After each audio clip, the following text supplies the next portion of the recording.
To all who come to this happy place, welcome. Please stand clear of the doors. Por favor, manténganse alejados de las This here's a wild ride in the woods. When industry doors change.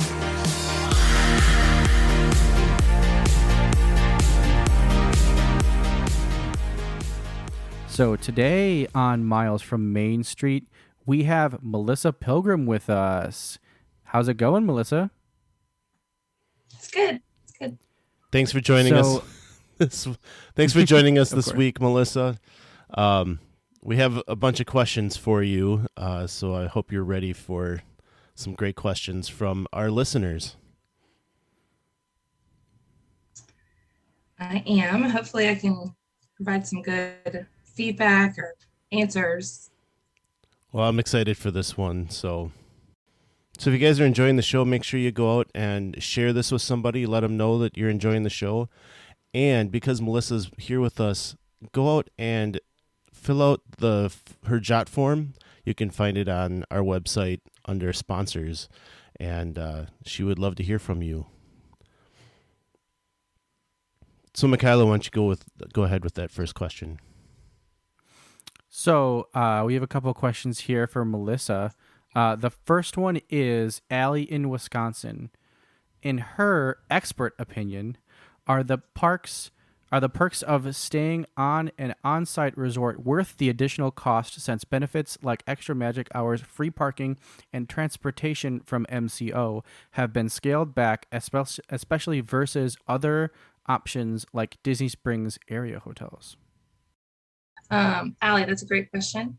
I'm one who's always going to say, if you can, stay on property. You're in the bubble. You get the full magic of the vacation. You don't feel like you're just on like a little weekend trip to your local Hilton down the street.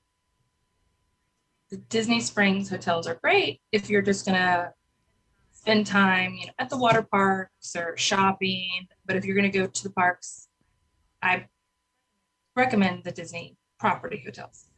I know that they got rid of the free Magical Express, but you still get early 30 minutes into the parks every day if you're staying at one of the Disney hotels. At the deluxe resorts, if you're a guest at the deluxe resorts, some nights during the week, different parks have extended hours, 1 to 2 hours for Epcot, Hollywood Studios, and Magic Kingdom. So it's kind of on a schedule. Magic Kingdom is normally on Wednesdays, Epcot's I think Fridays or Saturdays. And then you're just kind of in that bubble. You don't have to spend all the extra time traveling back and forth. Yes, now there's parking that you have to pay for, but it's tiered. So if you're at a value resort, your nightly parking's $15 a night. And that also gets you into the resorts or the theme park parking lots. So you don't have to pay twice. Now, if you're staying at a higher level, like the deluxe resorts, I think it's $35 a night for parking. So, I mean, it's not cheap, but you only have to pay it once. So you don't have to pay it. You don't have to pay it at the theme park and the hotel. So, and there's plenty of different options to get from the airport to your resort. They're not too expensive. So. And those options to get to the resort from the airport, there's plenty of them. And some of them can be, if you're using Uber or anything that's kind of a personal service, that's going to be a lot quicker than grabbing a bus or would have been with Magical Express. I've heard a lot of people having to wait a long time in the past for that. So I think you would agree that that's something that is maybe even better than relying on Magical Express.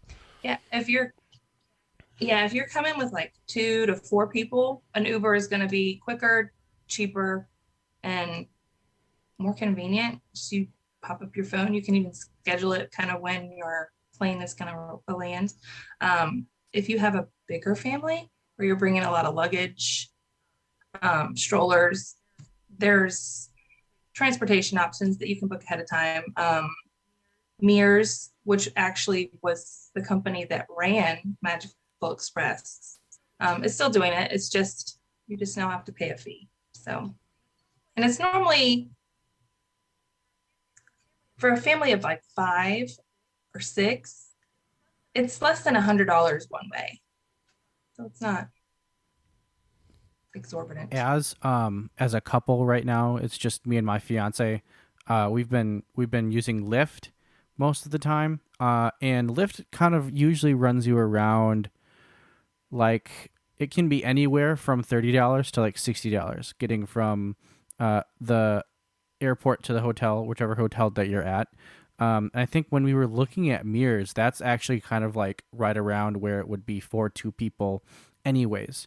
And the big reason that we use Lyft is because once we get off the plane, we can book it and then they can come and pick us up. But then again, if you want to, I mean, there have been times where we've sat there for a while and waited for those lifts to get there. So if you want to know for sure what you're doing, when, and that you're going to have transportation, and you are used to the Magical Express, Mears is definitely a good option. It's definitely, we were actually looking at using it at our last trip, but we just ended up going with Lyft anyways because we've always done that. So it's, people do get kind of frustrated that they're taking that stuff away, but like now at this point, like I've already built it into my plans for the vacation, so like I'm not too sad about it or anything like that. So yeah, I guess I've kind of gotten over it.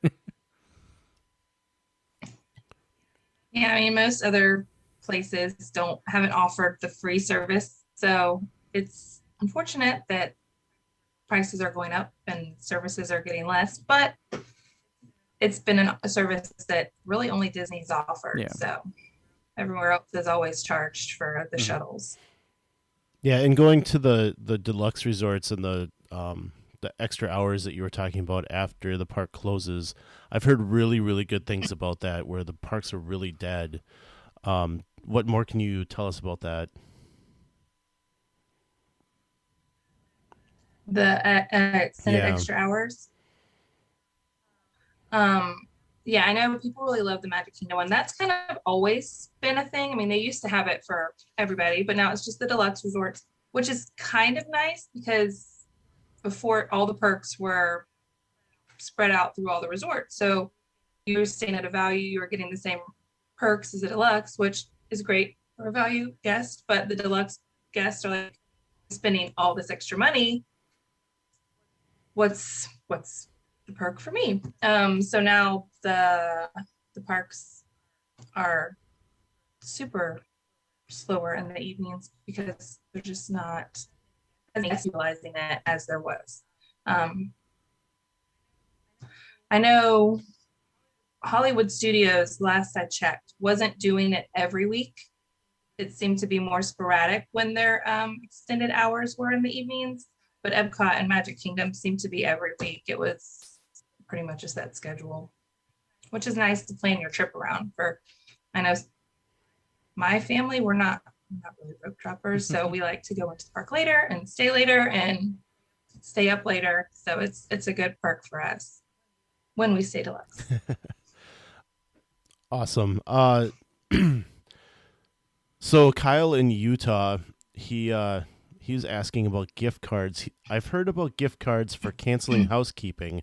How does this work, and should I do it?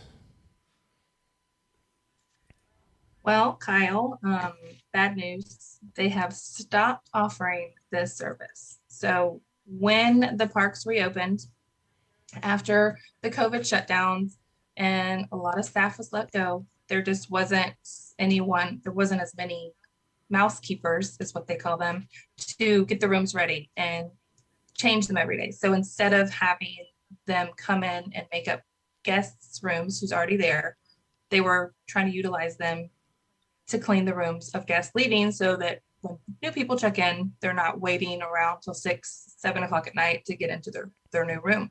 And they were offering, I think it was $10 per night if you declined the mousekeeping, if you were staying more than 2 nights. But thankfully, I guess, unfortunately for us, that it's recovered a little bit and they've been able to hire more people and provide the staff to be able to come in and provide mousekeeping daily if you want it. I mean, you can still decline it, but you're not going to get the perk of the gift card. Yeah, I was gonna So, say I've done this on almost every trip I've gone on so far this year, where I've declined the housekeeping, and I'm honestly I really just do that because I don't need somebody. I mean, not that I'm weird about people going through my stuff because I just really don't care, but I just don't need people cleaning up my mess. Like I'll clean up my mess at the end of my trip. I made it so, but I always end up doing that, and I did notice that I wasn't seeing any it wouldn't reflect on my bill. I think I've had it happen to me once, where they actually left a gift card in the room. Like I found it on a table. But yeah, I had been noticing that nothing was happening after I declined the services. So that makes sense. yeah. I mean, it's good that they have the staff and they're providing jobs but the gift card was nice Yeah. while it lasted. Yeah, I don't remember that being an option even when I was there back in 21. It was a year ago, spring break now. I can't believe it's been so long, but I don't even remember it being an option when we were there. So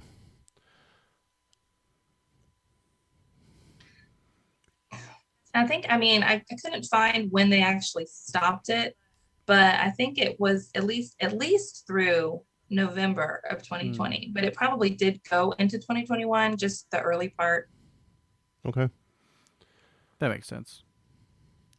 Well, our next question is from Trina in Ohio.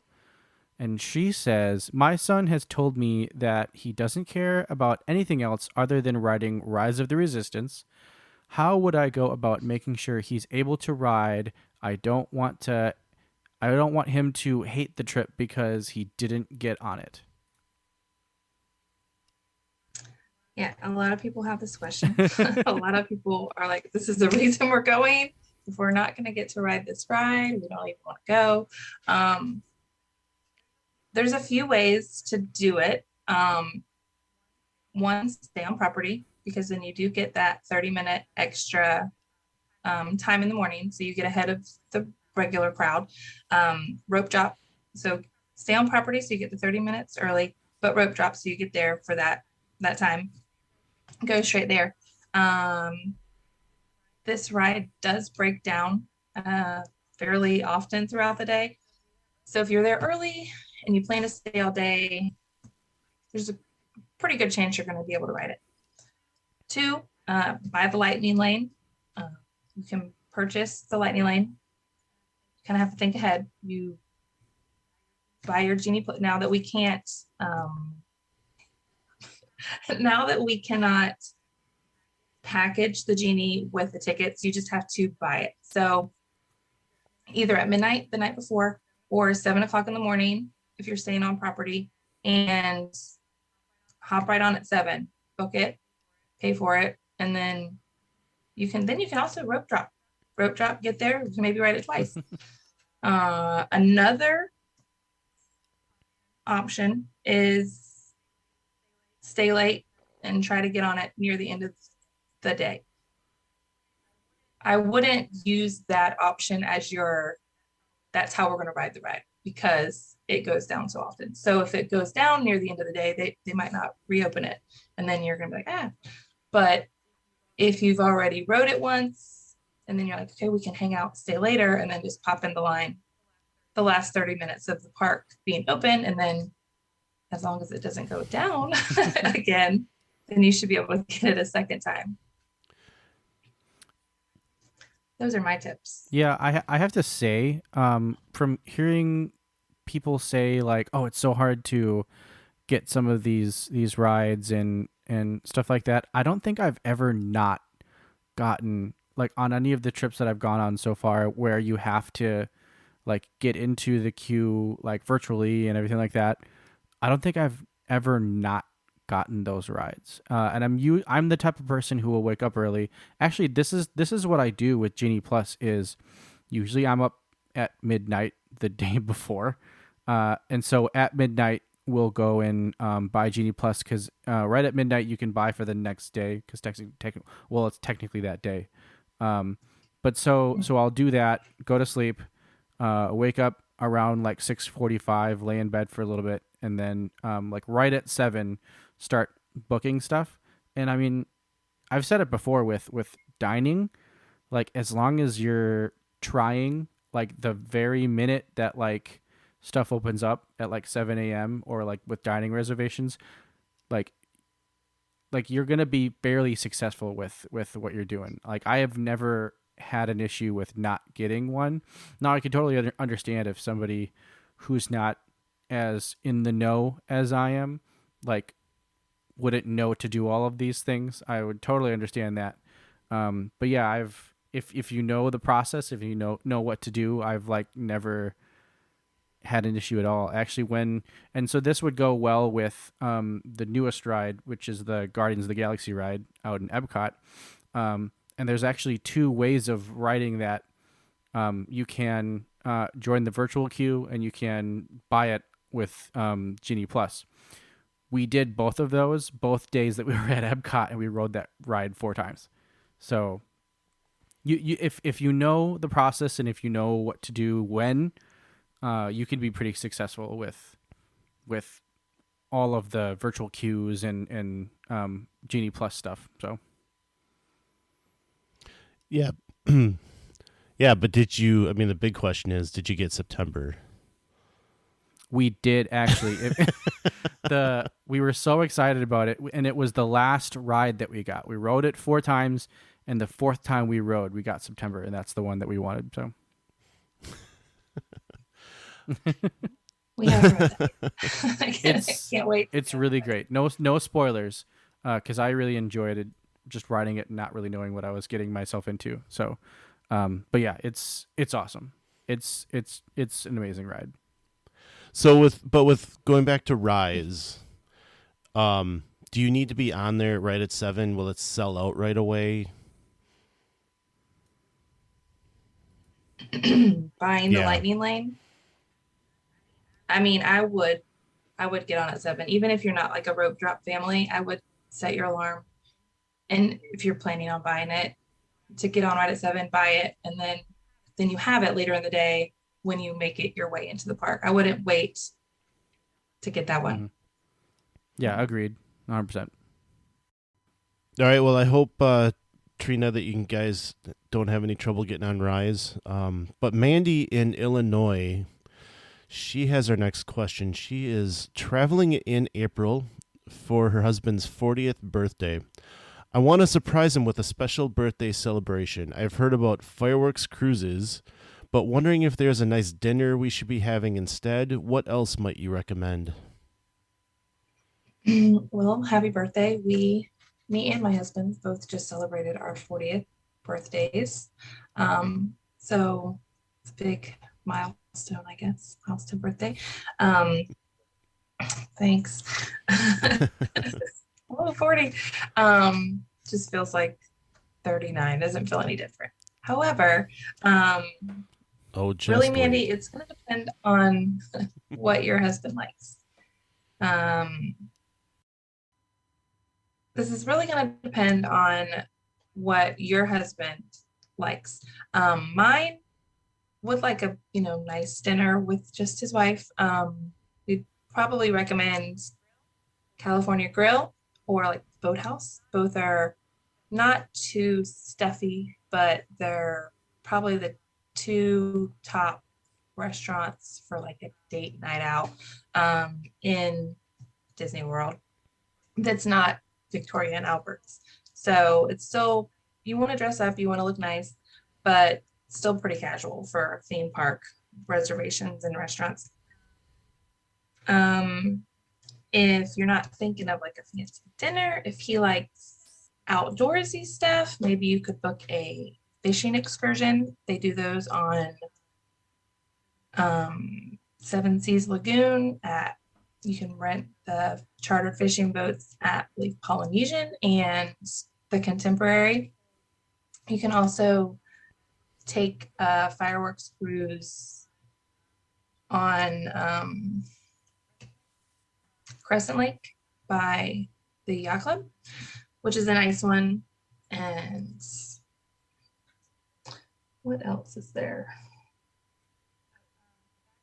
Oh, a backstage tour. So if he's into animals and stuff like that, you could get one of the backstage tours for Animal Kingdom. So Yeah, that Caring for that's what I- Giants tour looks really, really cool. Yes. Or if he's into, Magic Kingdom and the history of Disney, one of the backstage tours at Magic Kingdom would be a super fun one to do. It doesn't have to be a nice dinner to celebrate your birthday when you're at Magic Kingdom or Walt Disney World. Yeah, I think all of that sounds really fun, but again, it's definitely kind of like your preferences. But I think, you hit the nail on the head. The two places that I love to go to, and the two probably fanciest and best meals I've had have been Boathouse and California Grill. I cannot recommend California Grill enough with what the dining experience is like there. And also, I really enjoyed Steakhouse 71 recently when I was there. Kind of the same vibe because it's kind of going on like the history and everything, and we really enjoyed that. And it's also at the Contemporary. But yeah, I'm a sucker for steak and a date, so I enjoy that. But yeah, yeah, you're totally right. It's kind of dependent on what you guys would like. And I don't think I've really done a lot of water travel when I've been to Disney. I know about a lot of it. We tried to go on one of the like friendship boats or whatever they're called over to like Port Orleans, but there was lightning in the area, so they closed those. So I didn't even get to ride those on my last trip. But yeah, I'm just not too into all of that. So yeah, if your husband likes boats, then it's probably a good idea. But if they're not too into it, there's definitely other things you can do. Yeah, I think this is actually a really good example of wanting to work with a travel agent for something like this because, Melissa, like I'm sure you'd be able to sit down with Mandy, and really find out what he's going to want to do and things like that, right? Yeah, so like my husband, he wouldn't really want to go on a fireworks cruise, but he'd like a fancy dinner. But my dad would not want to do a dinner. Like he'd be like, let's do something different. Fishing or that would be special to him. So he wouldn't be like, oh, let's go to dinner. I don't want to dress up to go to dinner. So it really just depends on each individual family. And yes, working with a travel agent, you can kind of work, even if your husband booked the trip or that, you can kind of go around and kind of figure out something special. They don't have to know everything that's going on. But one also good thing that I always like to mention about California Grill is it is a harder restaurant to get into, but they have that lounge area. So if you are flexible when you have the time, you can always get there a little early, ask to go up to lounge, sit at the bar, sit at a table at the lounge. If it's just two people for like a date night, it's great. You don't have to really try to snag that hard to get reservation. Yeah, I've told the story many times where we went and we had a 9:00 reservation for California Grill, and we got there at 8:00, and they let us up into the lounge right away, and we ended up with a table right next to the bar window. And they came to us like 5 minutes later and said, "Oh, your table's ready," and we're like, "Do we want it?" Because we want to watch fireworks, and they're like, "We'll stay here." Yeah. So they let us. So. That really worked out well, and that's what I've been telling everybody to do. So, yeah, the views are phenomenal up there. So, yeah. Oh, to see the fireworks from that vantage point is just amazing. I would have liked to. I wasn't there during it, but I would have liked to seen the fireworks from like the balcony area. We went out onto that balcony and like took some pictures. It was like actually pretty late. I think we also had a 9 o'clock reservation, and we were there till like 10 or 10:30. I don't know. But yeah, we went out there and like looked out and everything. Or maybe it was a later. That would make more sense. I think it was like a 10 o'clock reservation. But yeah, it was like super late. We went out on that balcony, but that would be really cool because it kind of like perfectly faces the Magic Kingdom and where the fireworks are happening and everything. So I think that would be pretty cool, and that's on my bucket list of things to experience at Disney.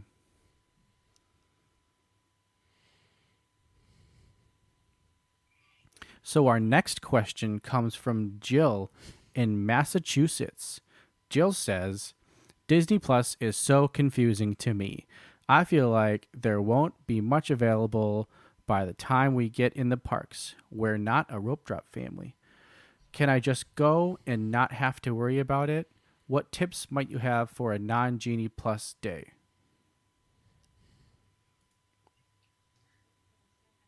Good question. I think we kind of brushed over some of these a little bit with Trina's question.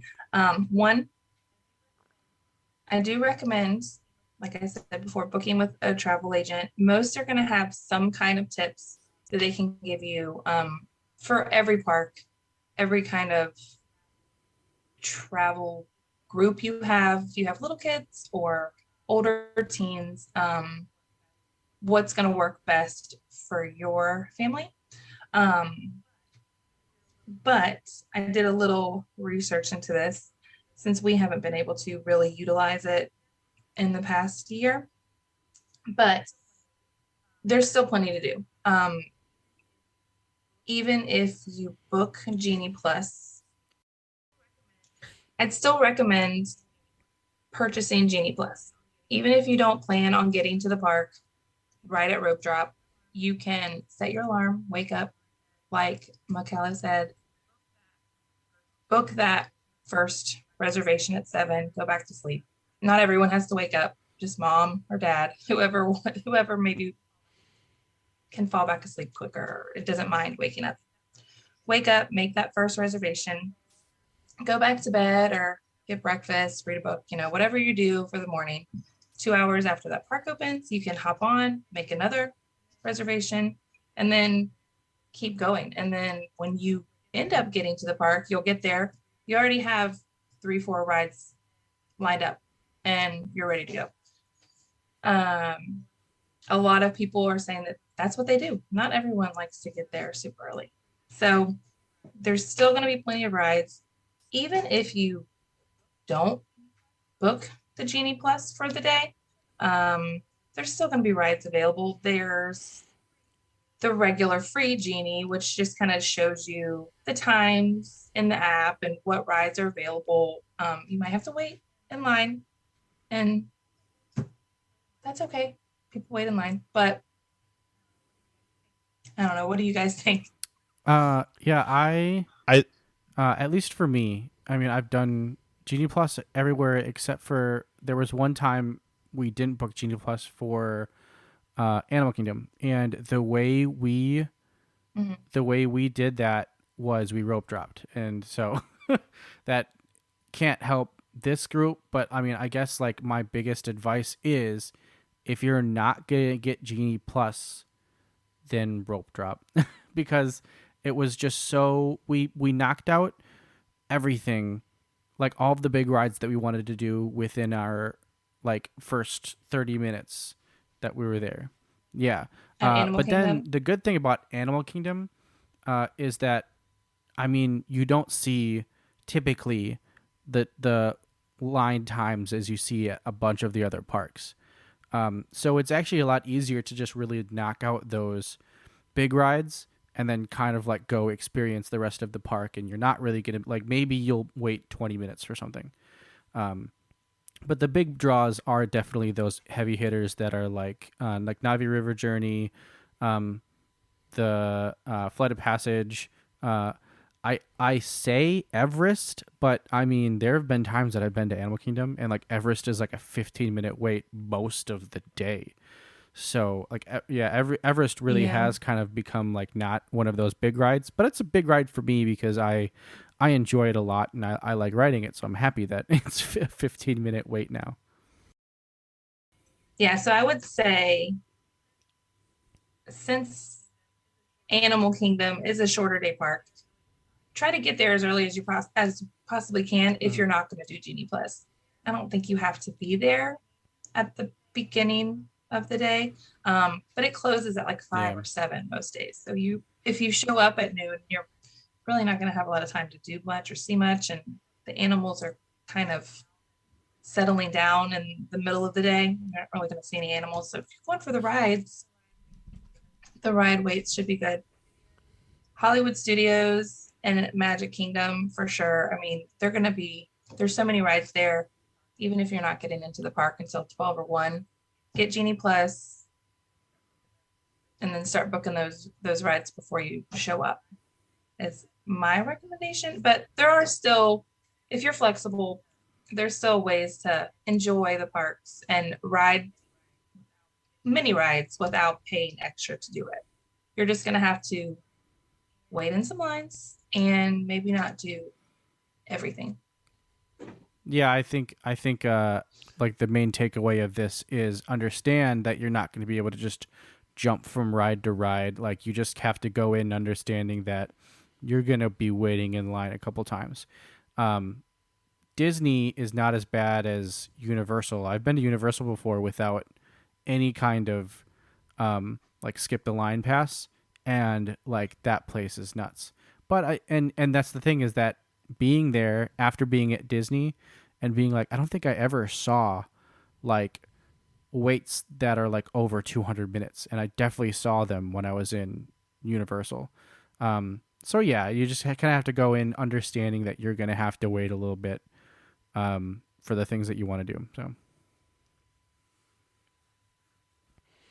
yeah, I think things are still doable without Genie Plus, but I think your point on stacking it sounds really great. Like I never would have thought about that with this question, was to stack those reservations for the afternoon so that you can, spend your time taking your time getting into the park and then hitting a bunch of rides when you get there. So I think that's a great idea. And I know it's not really like the answer to the question, because if you don't want to pay for it, but you're coming into the park late, I mean, you have to kind of figure out what your priorities are. If you want to sleep in, that's great. But if you want to ride a bunch of rides, you're going to need to pay to secure those shorter waits so you can do more than 4 and again, or 5. at least for go ahead, Brian. No, go ahead. Okay. At least for me, with these vacations now, I've kind of understood that like these are things that I'm going to have to do the things that I want to do. And it's like I understand that like I'm probably going to have to buy Genie Plus. I understand that like I want to be buying these individual lightning lanes because those are the things that I want to do. So that's another thing also is, and it's funny, we just keep drifting further and further away from this question, but it's like when you go, understand that like those are things that should be built into your plan for Disney. And again, it's pretty easy for somebody who is not Disney savvy to show up and be like, oh my God, why do we have to pay for this? Oh my God, why do we have to pay for this? Which is why I totally understand when people get frustrated that all of these things cost money and stuff like that. But at least for me, I've kind of like come to the realization that like this stuff is baked into my trip. Now, I don't have kids yet. So like I haven't like added on 1 or 2 bodies to the trips that I go on. So it's fairly reasonable for me to be buying all these extras. I totally understand multiplying that by 2 is a lot more money. So you gotta have to like weigh what you want to do. So Right. But to also like actually hit this question, like if she doesn't want to pay for that and she doesn't want to have to deal with it, like then you have to prioritize, right? Like think about what it is you want to do and then that's what you get done and not worry about the rest. But you really need to stick to your guns, right? You need to make sure that you stay to your plan and make sure that you don't go outside of that plan because you might miss that one for sure ride that you want to do if you don't do that. So again, putting those plans together is something that I'm sure Melissa would love to help you do. Yes. So Mark in California has our final question for the night. We are Disneylanders that are looking to go to Disney World. We have spent some time looking at where to stay and how long to go, but I've heard it's been super crowded. What's a good time to go, and what kind of budget should we plan for? It's me, my wife, and our 2 kids. Thanks. Well, Disney World is a completely different beast than Disneyland. But I priced out the same like resort, same tickets, same kind of time frame, just a couple different times during the year to see the cost variance. Now, early May, late April, and early mid-September are both going to be like lower times, as well as most of February. But so the prices for September, I'll just kind of give you a little ballpark of price first. This is a Caribbean beach standard room, so it sleeps 4 people. It's moderate, so kind of right in the middle for 5 nights. Checking in on a Sunday, checking out on a Friday with 4-day park hoppers for 2 adults and 2 kids. Mid-May was going to be around $41.98, and September was $38.88. So not a huge variance between the two. I think mid-May is going to be a better time to go, crowd-wise, weather-wise. Even though it is slightly more expensive, but that early September heat, it's so hot. The crowds are more because hopefully the international crowds are coming back by next summer, which isn't the best for us, but we want people to be able to come and see Disney. But so I would probably average around $4,000 for your tickets and lodging, adding another $100 to $200 per day for the family for food. And then really your flights are going to be the most. So staying for 5 nights, 4-day park tickets for a family of 4 at a moderate resort, it's about $4,100. Maybe about $1,000, $1,500 for food, and then really flights on top of that. But again, the same kind of works out. Flights are cheaper in February, late April, early May. So kind of the times when kids are just starting school, kids are just getting out of school, and you want to try to avoid spring break, midsummer, winter break. So that's my take on it. But really, for a family of 4, probably 5,000 is going to be the low range all in. For flights, that would be a value resort and food and tickets. And then it can go up just really depending on your budget, where you want to stay, where you want to eat. If you're going to be trying to eat at table service reservations 2 times a day, it's going to add on. So, which you don't really need to eat a table service meal twice a day. I don't recommend it. For those of you that haven't done it, like you're spending a good hour and a half at those meals, and especially if you're in a park, like that's a long time, and there's so much food that they give you. I often talk about splitting meals with my wife, and it's something that you definitely should consider when you're there. Maybe one big meal during the day, I think is all you really need. So that would help the budget too. A lot of times when we go, we don't even have a sit down every day. We would maybe like for a 5-night trip, we'd do like 2, maybe 3. One would be a breakfast, one would be a lunch, one would be a dinner.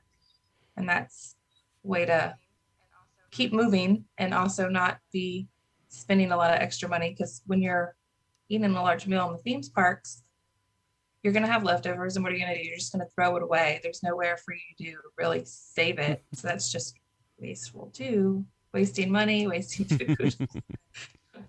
But there's definitely a budget for everybody. So I would kind of figure out what your budget is, and then there's always a way to make it work. Yeah, I think for me, having only been to Disneyland once and only really spending an afternoon there, I did go on I went like the day before New Year's Day. Was it? It must have been. Yeah, that New one. Year's Eve? New Year's Eve. That's what that's called. Yeah, I went New Year's Eve. Or no, it must have been like the day before New Year's Eve. I think that it was. So it was like a fairly busy time, obviously. Like that's like a decently busy time for the parks. And it definitely felt crowded. Like I rope dropped with a bunch of other people. There were people in the park pretty much the entire time. At one point, this was kind of cool. This is a story I've never really told on the podcast. While I was there, the Wisconsin football team was walking around. So I saw some Wisconsin football players here and there. And being from Wisconsin and having Wisconsin in the Rose Bowl, that was pretty cool. But it definitely felt crowded. But the thing was like I didn't feel it was any different than it being crowded at Disney World. Now, the cool thing about being crowded at Disney World, however, is that Magic Kingdom is like almost twice the size of land. And so, I mean, you can fit more people in there, but like the crowd levels when I was at land, and this was literally pre-pandemic. This was like a month before pandemic. And so, yeah, like I didn't really feel like there was much of a difference between it being crowded at Disneyland and it being crowded at Disney World. I've definitely felt like the crowds at Disney before, but I don't think I've ever really been like, oh, this is insane or anything like that. But I still kind of felt that way while I was in Disneyland the one time I was there. So I didn't really have that much to go on, but it was a pretty busy time when I was there. So I don't think, honestly, I mean, if you can deal with crowds at Disneyland, you should be able to deal with crowds at Disney World. There's not that big of a difference other than the size of the park, which you don't even really feel that anyways. So yeah, that's kind of my take on it. That's a good point. I've always had a love-hate relationship with this question of when is a good time to go, because a lot of people just say, well, there's just crowds all the time now, and obviously Disney would like it to be that way, where they're always busy. But Melissa, I think that was a great point that you made, like that you went and looked at pricing and saw when they are kind of expecting lower crowds. And I never would have thought to do that. I think that's a good indicator of what to expect for a crowd. I think the other thing is that the crowd, or the Genie Plus, is now a variable pricing, so you kind of get an idea what the crowds are like more a day of, I guess. by how they're pricing Genie Plus. So I think I was watching the other day, and the price was actually $15, and it's like that's the lowest price. So that's kind of nice to get that indicator. So but I never would have thought to tell somebody early May, or September seems to be a decent time to go, other than it being the surface of the sun hot. But It's hot. But and then that's a good point too, about if you can deal with the crowds at Disneyland, really the crowds at Disney World aren't going to be that worse. And there's more parks and there's more space to spread everybody out. So I don't think there's a bad time to go, really. I mean, Christmas Day is not the best, but crowd wise, but it's a fun And it's funny, deal. I've actually been to Disney the day after Christmas Day. And I think that was the busiest I've ever seen it. And it's still like we were able to navigate the parks. We're able to do most of the things we wanted to do. And again, I feel like I've never really been to the parks on like a wall to wall, like really crazy day. So it's like I've never experienced that, but I've been there on Thanksgiving as well. And I mean, you can take that for how it is, because it might be busy on Thanksgiving. It might not be. People might want to be with their families or something like that. But yeah, I don't think I've ever really felt, unless you just really hate crowds, I've never really felt like, holy crap, this is unmanageable. So yeah, and just to go back to crowds, if you're going to be dealing with crowds, I always go to, you need to have a plan, and definitely utilize that travel agent for that plan. They're going to be able to give you all the tips you need. So Melissa, how do we get a hold of you? Well, the best way is email, or filling out the job form on your guys' website. I'm also on Facebook at Melissa Pilgrim with Years of Experience, and the email is amagicalpilgrimage@gmail.com. By the way, I love that email.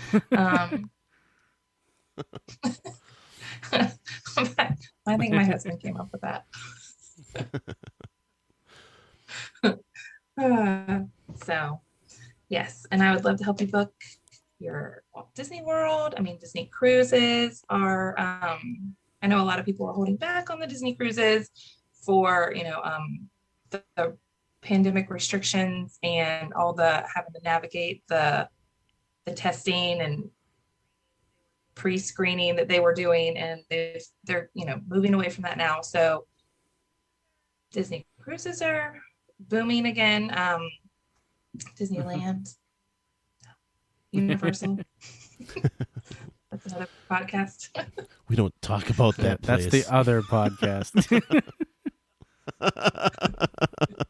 Anyways, yeah, it's been a pleasure, like always, Melissa, to have you on, and thank you for imparting all the knowledge that you have with us and for us. So that was fun. But like we always say, some live close, but others don't. So let's talk about it. We'll see you next time on Miles from Main Street.